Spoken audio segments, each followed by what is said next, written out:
Yo, what's going on, guys? So today I got a brand new video for you guys. We're gonna get a haircut. We're literally gonna get a haircut. I don't know if you guys can hear the AC. For some reason, the UK weather, it just decided to take a turn, and yeah, I'm dying. I'm dying in this heat. At night time is a struggle, but yeah. So what we're gonna do is we're gonna go to the barbershop now, and yeah, hope you guys enjoy the video. If you do, please do like the video and comment. Please do also subscribe and hit the notification bell. And yeah, I hope you guys just enjoy this video. Take care. From the first moment I saw you, I knew I had to make you mine. Wanted to know everything about you. I didn't want to waste no time. What's something I can do for you, darling, that would make you smile? I'll bring you flowers, girl, enough to see for miles. Something's changed, baby, this I know. Summer rains turn to winter snow, but I promise you for sure. Introduce you, and then go with the questions. So, first of all, we just start off consultation there. Yeah, that's it. Right, bro. What can I do for you today? Can I please get a 4 on top? 4, yeah. Yeah, number 4 on top, and then a mid fade, please. Mid fade, yeah. So Mid-fade. just blend it nice out. What about the beard then? Do you want to blend the beard in? Yes, please. And then do you want to take any of the ends off the beard, or you? I was quite thinking of happy? just keep growing. Yeah, keep it Yeah. growing. Nice shape up. That's it. Take the mustache just off the lip. Just off the lip. Yeah, leave it just left, off the and then lip. just shape it all up. Nice blend. Perfect. And nice little shape up on the front. Then. That's about it, man. Introduce yourself. This is where it gets me now, bro, Jay. Yeah. Yeah. So my name's Leighton Harrington. No, that's wrong. I don't want to go Leighton Harrington. That's too formal. So my name's Leighton. I've been barbering for around about 15 years now. Yeah. Yeah. So started off when I was 16. Now at the big age of 30. So, you've been in the industry for what? 14 years? Yeah, 15. Yeah, 14, 15 years, bro. So. Yeah. I've been doing it for a long time now, started off obviously training, sweeping hair, Yeah. making coffees, Okay. and then you've got to kind of just work your way up then, so, just dedicated myself to the craft and, just run with it, man. I started off, obviously youngster. Yeah. Did you enjoy it at the start, or was it just like you kind of got thrown into it? I think, with me it was something that, I was always interested in, Yeah. but you kind of don't really know at the time. I always liked the barbershop, I always liked the vibe, the culture of the barbershop, but I did a sport course in college. Okay. And I thought that was the way that I wanted to go with my life, and then I didn't enjoy that after first year, completed it, Yeah. but didn't enjoy it, didn't want to go back, and then I spent the summer in my house, so my dad weren't happy with me, sat around the house doing nothing. Yeah. So he told me to get out and find myself a job, and I phoned my mate. And my mate told me he was messing around in college doing this barbering. I thought, that sounds like a plan, Get paid £50 a week at the time to have a laugh with my mate and mess around. And he was there for around about 9 months, and I was there for about 3 weeks before they put me in my first placement. So. It kind of just went from there then, I kind of, fell in love with the culture of it. I fell in love, meeting different people and, being around different people and, the creative side as well, my job's to make people happy, so. Of course, 100%. It's nothing better than that, really. But Perfect. Is barbering like underrated? I think so. I think nowadays, I think after COVID, I think people, they now kind of see the value in it. Yeah. You had, before COVID, a lot of people used to, claim they could cut hair and, barbering was kind of looked at as like an easy job, it was very easy to do and, I can do this and I can do that. And I think after COVID then, I think COVID kind of gave people an opportunity to be a barber. Yeah. And once they realise that you have to not only just do the one haircut, you have to keep up with standards and, do the standard over and over and over again and keep the quality like throughout the day of cutting hair. I think then people started to realise then. And also as well, people, going out without a haircut for so long. Yeah. When something is kind of there for you at your disposal all the time, Yeah. then all of a sudden then it gets taken away from you, it becomes more desired then. So I'd say I think barbering used to be underrated, but I think people see the value now in the barbering industry. Like especially from COVID.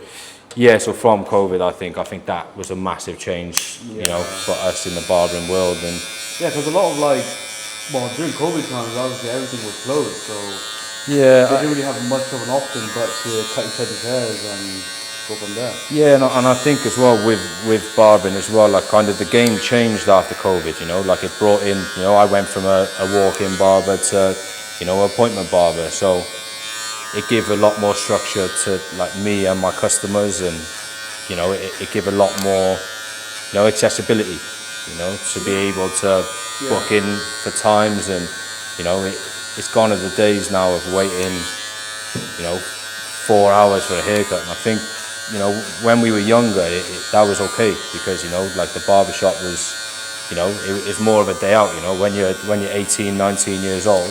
Yeah. The same as me when I was a barber, when I was young, I'd love being in the barbershop, a packed barbershop and, loads of people and you'd have great times there and laughs and everyone, Yeah, of course. But it's interesting what you said earlier actually, as in like, so you went from a walk-in to an appointment. Is that like a massive thing in the industry, or is it just like? I think, people just didn't really know it was available. Obviously, you still get your walk-in barbers today, and people were appointments before COVID. But for me, it's when I made the change, and it worked out better. Like as I grow with my customers, my customers' lives change.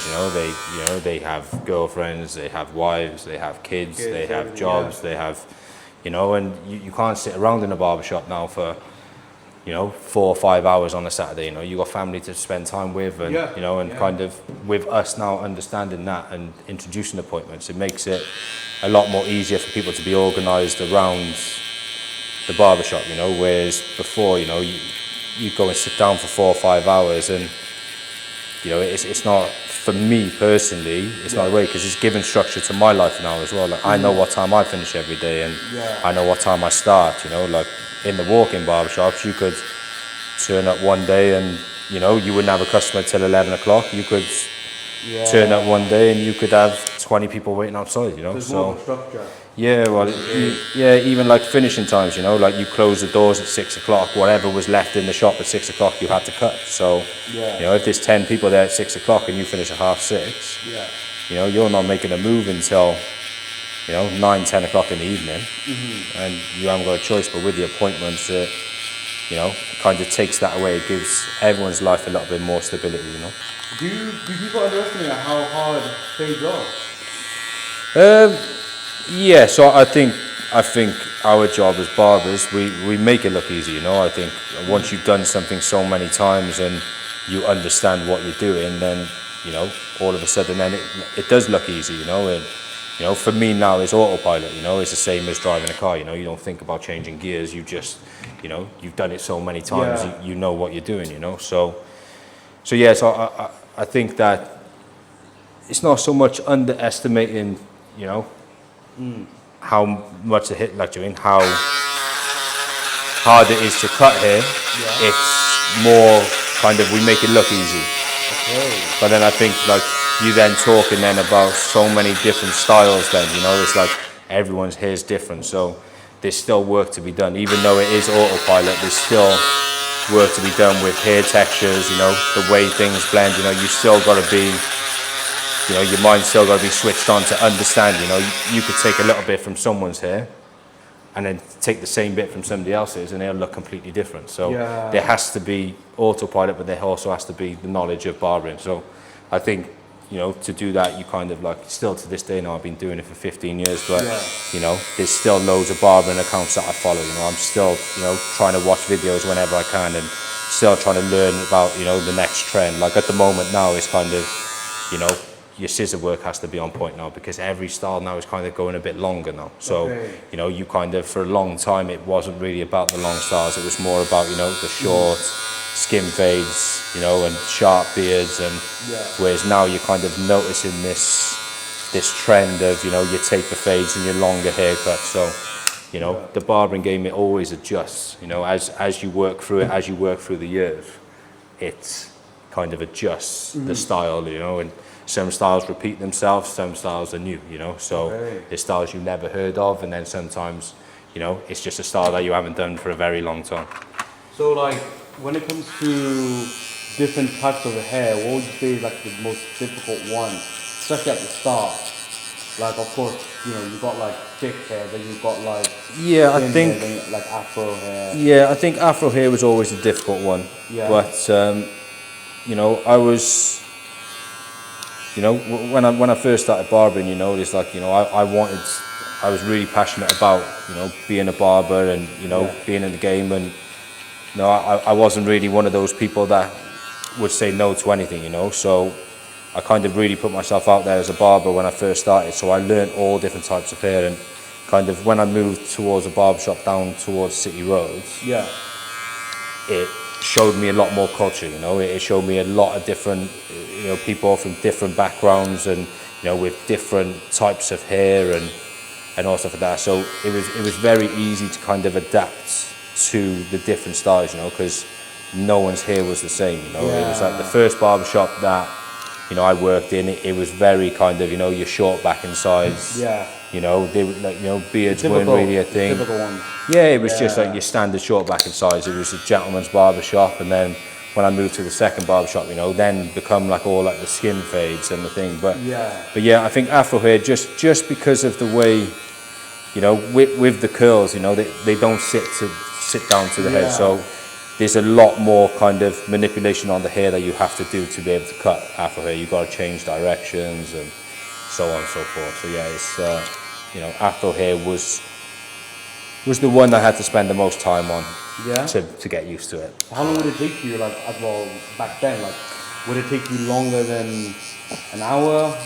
So yeah, so back then, you know, the standard of me cutting hair, you know, I was only at that point, I was only barbering for about 3 years. So, you know, like, you know, I was very slow on it anyway, but I worked in a barbershop which wanted to be very quick at cutting hair. So kind of, it didn't really take that long, you know, it was kind of, because I learned all the skin fades and all this at the same time, it was kind of used in a way where I kind of adapted to it all very quickly because I had to, you know. When you've got 20 people sat behind you waiting for a haircut, you know, there's pressure on to, you know, to get people in and get people out of the chair. You know, where that's another thing now with appointments, which I quite like because I haven't got that rush anymore. So I can really take time and really, you know, show a lot of effort into the haircuts rather than worrying about 20 people sat behind you and, you know, you're worrying about that 20th person's day, you know. Is no, of course, man. I mean, it must be a massive relief though, like having that, going from walk-ins and, like you said, it might be like 20 people behind you. I know I've got that hour now. Well, it kind of allows me to, you know, to hold on to more relationships with my customers, you know. It gives me that time to be able to, you know, take my time on the haircut, really secure what I want to do within the haircut, and kind of be able to listen as well, you know, like be able to listen to a customer and give the customer exactly what they want. At the same time, still be able to build a friendship, do you mean, and build a relationship with someone, because a lot of my customers are very regulars, you know. There's a lot of new customers come in, but you know, it's one of those, is, you know, you treat people like your mates until they give you a reason not to, you know. But, you know, it's like everyone that comes in here, you know, it's nice to spend that time, and I feel like it's valued as well, you know. I can see it, like, I had loads of barbers tell me in the past that, you shouldn't be, chatting so much to people, or, you need to, concentrate on getting people in and getting people out. And, I know I was very young at the time, but I still had my own mind, and I chose not to do that. And I chose to, spend time with my customers and, kind of really get to know them. And, they did the same for me as well, and that's what I love about my job. My job is, it's one of those, you get to meet so many different people from so many different parts of the world and doing so many different things and living out so many different situations. Yeah. And, I get to be a part of it, I get to watch people, get married, have kids, have this. And I also get to be there through their dark times as well. And the same for them, for me, people help me out as well as I help them, so it's not just a one-way street in barbering, it goes both ways, Yeah, no, of course, 100%. Like, obviously you went from a shop that wasn't yours to now having your own shop. Yeah, so that was a slow process. So I used to work in a barbershop, and I was there for around about 5 years, and then COVID happened then. So COVID happened, which then forced me into, a situation, I had no work, I couldn't work, I couldn't, I couldn't do anything, so I then chose to set up a barbershop. Well, I started off with a chair and a mirror from upstairs in my bedroom, and a couple of black bags and a pair of clippers, and it started off like that. And then I was lucky enough to build, I had a space in my house which I used into a barbershop, which is, very small, but I worked there for 2 years, and that was able to give me a massive boost, in the start of my career on my own. I then made the brand, so I go by the name of Cuts by Leighton, but I made the brand then CBR Barbers, and I used that for a while. I then moved on then. I had a mate then who had a unit with a spare room, so I went and, I rented the room off him and went to work there, where I was able to grow into a 2-man barbershop. And then from there then, I worked there for around about 3 years, and then I had a baby with my wife, and I just decided it was time to have your own space. Yeah, have my own space, which is something new I could grow into and, move. And then came the rebrand then, do you mean? So I rebranded from CBR Barbers to Harringtons Barbershop. I just wanted to make it a little bit more personal, and I wanted this place to be someone's family away from home, a place where people can communicate and, where maybe they might not be able to in other places.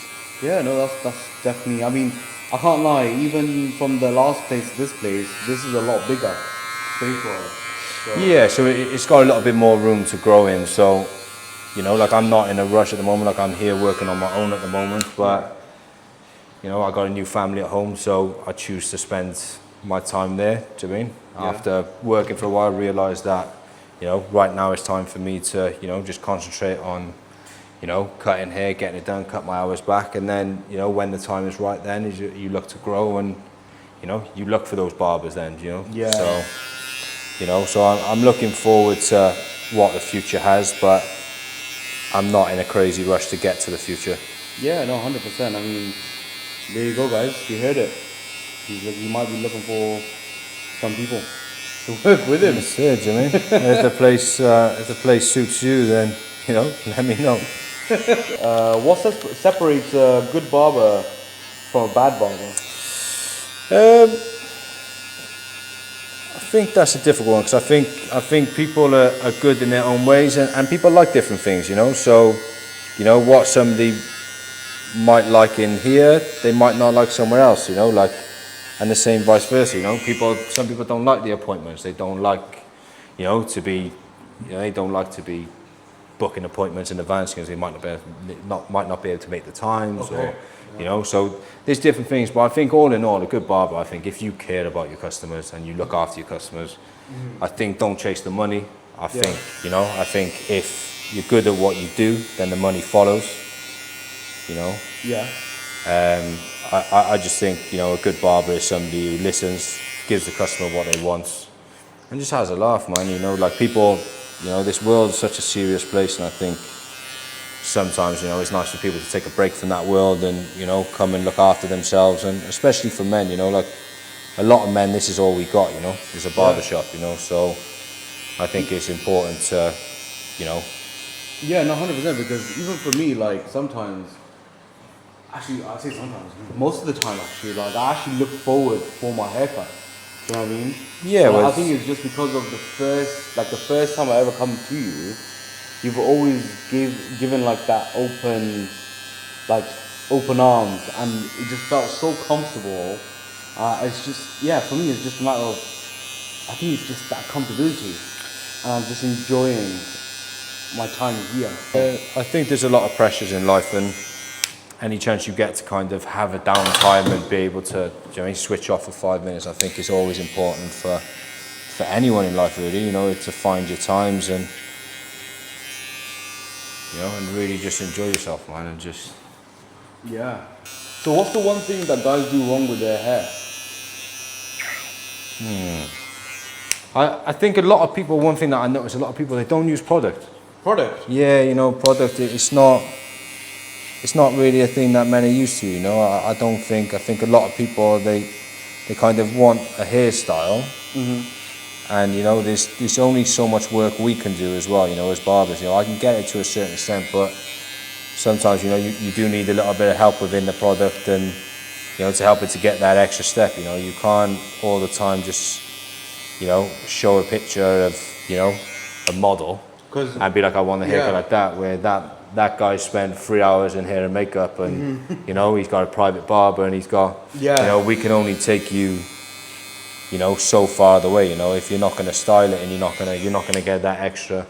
You know, I was always like, you know, I'd never like styling my hair, do you mean? Which is weird for a barber, do you mean? But you know, I didn't like it. But once you kind of get into it, and you start to enjoy it, and you start to mess around with it, and then you start to create different styles. Because you'd be surprised how versatile your hair is. Well, yours is not at this point. There's only so much I can do. There's only so much you can do with that. But you know, once your hair gets longer, your hair is very versatile, depending on different products that you use. So, you know, yeah. So you know, it's one of those things. It's like, I think people are reluctant to use product because it's that extra effort and you know, stuff like that. But you know, it's one of those things. If you're happy with your haircut, and you know, it's short enough and is in shape to not use product, then you don't need to. But I think sometimes if you want to take it that extra step, and you want it to look that, you know, that little bit sharper, you know, that little bit extra, then definitely I think product then is the way, you know, whether it's, you know, your waxes, your dust, your salt sprays, you know.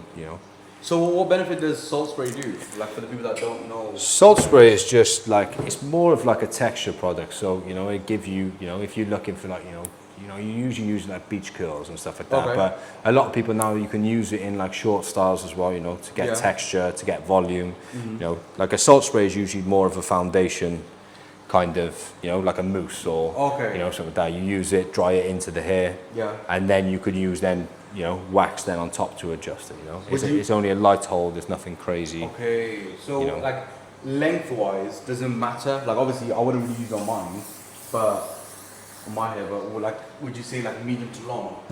Yeah, like you can use, it's very versatile, you know. You know, salt spray is very versatile. You can use it on the long, you can use it on the short. It's, you know, it's thing, and it gives you options as well, whether you want it to just, whether you want to use a hairdryer. If you use a hairdryer on it, you're gonna create a lot more volume. You know, it's gonna dry into the hair, so it's gonna hold that, you know, that hair where it needs to be. Or you've got the option as well, if you want to be a bit lazy with it, you can just spray it on and leave it, and then it'll kind of dry in over the day, you know, and it just gives that little bit of hold, you know. It's not like hairspray. It's not going to give you, you know, if the wind hits it, it might move a little bit, but it depends what you're looking for, you know. But then you add a little bit of wax on top of the salt spray, and all of a sudden then your hair starts to toughen up a bit, and you know, it holds for a lot longer then. So you would say to use wax and so you can do, so it depends, you know, yet again, how much you want to put into it. But it's all dependent on the hair, really, and the person, you know. And it's kind of like, the idea of product is to have a play with it, you know, and try the different hairstyles, you know. Like, we'll all be in a situation one day where we probably not have any hair. So, you know, kind of while we got it, why not enjoy it, style it, and, you know, go crazy with it, man, you know. Yeah, no, 100%. Because even with, like, when I used to have my longer hair, like, the issue that I had was, it would just go flat. That's what it was. It was just the flatness of it. Because I used to have a mullet, and Yeah, I don't know. For me, it was just the fact that like when I wake up, like part of my hair is flying everywhere.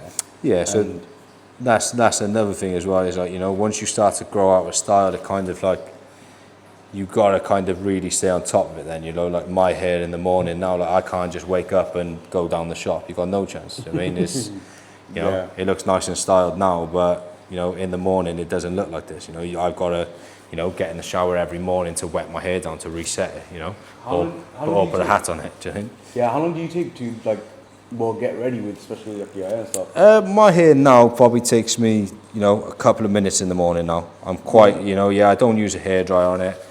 I'm, you know, wet it down, or do you mean after the shower, and I'm literally then, you know, dry it off, towel dry it off, Yeah. run a little bit of wax through it, style it to where it needs to go, do you mean, or a little bit of salt spray, a little bit of wax through it, Yeah. style it to where it needs to go, and then I spray a mist of hairspray on it just to seal it, and then I'm usually out the door then, do you mean? Okay. But at first, when I first started styling it was a different story. You know, I could have been there for 20 minutes.